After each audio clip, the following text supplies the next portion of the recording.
Saya mengkaji ayat ini itu sering sekali, sering sampai sekarang. Mungkin ya sampai nanti, sampai asarenah, sampai asar. Ini rumah tenan ya. Jadi Allah itu zat yang kuasa mendatangkan adab dari sisi atas. Misalnya meteor jatuh, terus Mars jatuh. Tentu Allah mampu. Atau dari bawah, misalnya ditelan bumi dan sebagainya. Atau, dan ini yang sering terjadi, Allah menjadikan kalian itu saling nggak cocok, kemudian saling membunuh. Kan natijanya sama kan, misalnya kamu kena meteor kan ya mati, kena likuifaksi mati, disembelih mati.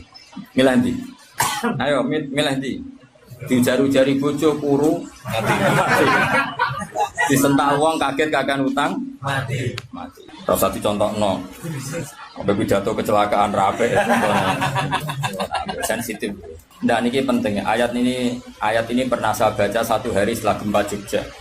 Setelah gempa Jogja itu satu hari saya nilai ke sana itu bahwa memang Allah selalu mengingatkan potensi. Muka-muka bahwa sampai ayat ini eling-eling. Jadi Allah itu adatnya di Quran itu dua. Satu menjelaskan itu sebagai hal yang potensial. Potensial itu bisa terjadi kapan saja. Ada yang diceritakan Allah itu secara faktual, yaitu rahmat. Rahmat itu kan selalu terjadi kapan saja. Maka itu diredaksikan Allah bisi hotil jasmi. Dengan sifat kepastian kayak warahmati wasiat kulas itu pasti terjadi dan terus terjadi. Tapi kalau azab itu Allah menceritakan itu hanya potensi azab. Meskipun kadang-kadang benar-benar diwujudkan, ya benar-benar pernah ada yang ngitung misalnya tsunami yang dahsyat itu hanya per 200 tahun. Gempa Jogja paling dahsyat itu pernah dihitung secara teori geologi itu hanya per 70 tahun. Artinya kalau azab itu ada siklusnya yang ekstrim loh ya. Tapi kalau rahmat kapan saja dan di mana saja. Maka pola-pola di Quran, kalau sampean mengkaji Quran, itu kalau rahmat itu mesti redaksinya itu bisi hotil jasmi dengan sifat kepastian. Rahmatku pasti terjadi. Kata barabbukum ala nafsi rahmah. Bahkan Tuhanmu memastikan dirinya pelaku rahmat. Dirinya pelaku pemberi rahmat dan Allah mewajibkan pada dirinya sendiri. Tapi kalau Allah menceritakan adab itu hanya redaksi saya mampu memberi adab. Tapi tidak harus melakukan. Jadi mampu kan? Tidak harus melakukan. Tapi tetap potensi melakukan. Itu jenis qadir apa? Maka di surat Tabarok misalnya caranya Allah ngendikan gimana coba? Misalnya qul ara'aitum diulang-ulang. Misalnya diulang aja sengurut saja misalnya apa? Wa asirru qawlakum wa innahu alimun bi dzati sudur ala ya'lamu khalaqa wa walladzi ja'alakum summa amintum man fis sama ayakhsifa bikumul ardo fa idza hiya tamun.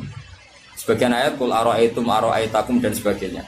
Kadang kan qul ara'aitakum in atakum adzabuhu qul ara'aitum in atakum. Itu kan kira-kira maknanya gini, coba sekali-kali kamu berpikir setiap saat kamu itu kena adab. Lalu maknanya adab itu apa? Adab bagi seorang mubaligh misalnya tahu-tahu kena kasus perempuan kan yang langsung jatuh misalnya karena itu ya siksa kan terus nggak laku atau salah omong lala terus jadi dibully kan apalagi atau salah undangan ada mubaligh datang di undangan HTI kan langsung NU nggak mau undang misalnya salah undangan macam-macam tuh tapi nawang keramat itu bebas hambatan lala rapi keramat itu jauh keramat. Nah ini rumah tenan ya. Kalau pastikan dan saya bertanggung jawab nanti ketemu pangeran ya. Nak rahmat, itu mesti sihotul jasmi. Apa sihot pasti. Memang ini bahasa ilmu hadis sihotul jasmi. Tapi kalau tentang adab itu Allah hanya ngendikan potensi. Potensi itu memang Allah mampu melakukan itu mampu. Cuma tetap diredaksikan potensi bisa ya, bisa tidak. Makanya Allah ngeredaksikan aamin tuman fis sama. Kenapa kamu leha-leha di bumi? Sementara orang yang di langit bisa saja membuat bumi ini tamur. Tamu itu melumer, kira-kira likuifaksi. Setiap saat bumi yang kita injek ini bisa likuifaksi terus kita ditelan. Atau ya sebetulnya bumi baik-baik saja, tapi ada angin bandang. Fayursila alaikum qasifam minar rih fayurikokum bima kafartum. Kayak tsunami kan gitu, angin bekerja sama dengan gempa, terus sudah kamu di darat tapi fayurikokum bima kafartum. Makanya ahli gempa Jogja itu sama saya itu kagumnya bukan main. Karena tadi ketika tanya saya, Pak Bah, masalah gempa itu gimana? Saya jawab tadi. Sebenarnya Quran itu pernah gambarkan orang itu tenggelam di darat. Itu tadi fayursila alaikum qasifam minarri fayurikokum bima kafartum. Tinggal Allah melibatkan angin. Angin kan mengirimkan gelombang kamu di darat kayak kasus di Aceh tapi tetap apa? Tenggelam. Jadi justru tenggelam itu bayangan Quran yang berupa adab itu fayurikokum bima kafartum. Kamu tenggelam. Ya tentu kita ngomong potensinya saja. Kowe ora usah sok suci dengan kata bima kafartum, itu urusane pangeran. Jangan udah ngajak kafir dhewe. Maka ini penting ada kesadaran ahli sunnah. Kalau Allah ngendikan ya kita diam saja karena Allah itu ala kulli syai'in qadir bi kulli syai'in alim. Kamu tidak usah kecangkeman orang Aceh diadab karena banyak maksiat, kowe malah goblok ping 13. Padha-padha maksiat wong Aceh ra maksiat wong Bali. Bali le maksiat wong Hollywood, Hollywood le maksiat wong Cina malah komunis. Enggak usah ngomong gitu, pokoknya azab itu Allah kuasa mengadab siapa saja. Tapi kita berhenti di situ, enggak usah ngomong siksa karena dosa. Karena kalau kamu ngomong dosa diperbandingkan ada daerah yang lebih dosa atau itu tidak wilayah kamu. Terus misalnya ono kisah melarat Qur'ane ra barokah. Yo ora usah nuduh ngono, iso wae justru melarat iku barokah, mergo ra kakean hisab go duwe wong. Justru pidato laris iso ora barokah, kakean go duwe wong. Rumah samu ora ono tanggung jawab. Kan kita tidak pernah tahu. Iya. Jelas ana walatus aluna yauma idzin anina. Semakin dapat banyak tanggung jawabnya semakin banyak. Ora iso terus keleh-leha wah bukti ilmuku barokah lari-lari mbahmu. Enggak mesti semua di dunia itu enggak mesti semua yang sedang rezekinya banyak bisa saja hisabnya banyak. Tapi bisa saja memang barokah. Ngono bodoh ya melarat wis. Tapi sing ra di rezeki iso wae azab, iso wae ngringakno hisab. Kita kan enggak pernah tahu. Nak wali mesti ngringakno hisab. Tapi nak wali pancen ya aki-aki azab. Umume wa may takila ala makhraja wong ora tau untuk makhrajan niku wis perlu dicurigai no. Saya ulang lagi ya. Maka baca Quran di akhir zaman itu separuh tidak apa-apa. Ya sudah Allah itu mampu yuhrikokum. Tapi untuk orang lain tidak usah kamu tuduh bima kafartum. Karena yang kamu tuduh itu orang Islam. Tidak perlu kamu bilang tsunami aja karena orangnya dosa. Kowe itu sopo? Kok ngerti tulisan Allah Mahfud itu kalau karena ya sudah roy kita tenggelam itu saja yang kita ngerti iyanan. Tapi rasa ngerti sebab. Itu ibarat gini. Ujung-ujung misalnya bojone itu minggat. Orang mengamati, kurang opo padahal semua balik terkenal. Ya kurang ganteng misalnya kan enggak pernah tahu. Kita mengkonfirmasi kan enggak pernah tahu. Yang kita tahu ya minggatnya saja. Setelah itu sudah kita enggak perlu. Misalnya Aceh ada tsunami, ya sudah tsunaminya saja. Kira usah nerusno. Bima kafartum itu wilayahnya Allah. Napa? Wilayahnya Allah. Makanya Rasulullah itu kalau ditanya ada adab itu Nabi nggak pernah nerus. Ya sudah ada adab, tapi kalau mansus misalnya kaum Lut itu mansus karena adab. Tapi kalau orang Islam kan nggak mesti adab. Bisa saja hukuman yang menjadikan malah berbusuar. Kalau sama nggak percaya gini, dan saya menjamin pasti saya benar dalam hal ini karena saya berdasar hadis sahih. Sama-sama adab misalnya orang tenggelam. Banyak kan orang mukmin disifati Nabi itu mati syahid. Aku tak lawan sing darane wong Aceh iku mesti adab. Tak lawan dunia akhirat. Selain wong sombong ya berarti tak maca hadis. Lho coba Nabi beberapa kali ngendikan umatku sing syahid itu sekian-sekian termasuk sing mata ghori kon sing mati tenggelam. Artinya ada bentuk ghori yang justru syahid. Kecangkeman dora tahu ngaji kecangkeman. Oh tak lawan dunia akhirat. Karena sok sucinya.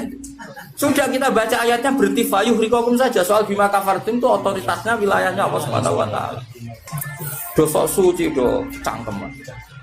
Oh tak lawan tenan. Nek wong iku mlebu swarga aku usul pangeran. Ampun Gusti. Niku nate ngenyek tiyang wong sak provinsi. Sok sucinya. Lu coba ya. Banyak orang mati divonis misalnya kamu, wah iku krono adab. Ternyata Nabi ngendikan maktun wong lara weteng syahid. Gharib syahid, mahdum syahid. Orang yang mati kerubahan, kan kita tidak pernah tahu. Ya sudah bodoh-bodoh tidak pernah tahu, pakai yang husnul khotimah saja, pakai yang husnudzon saja.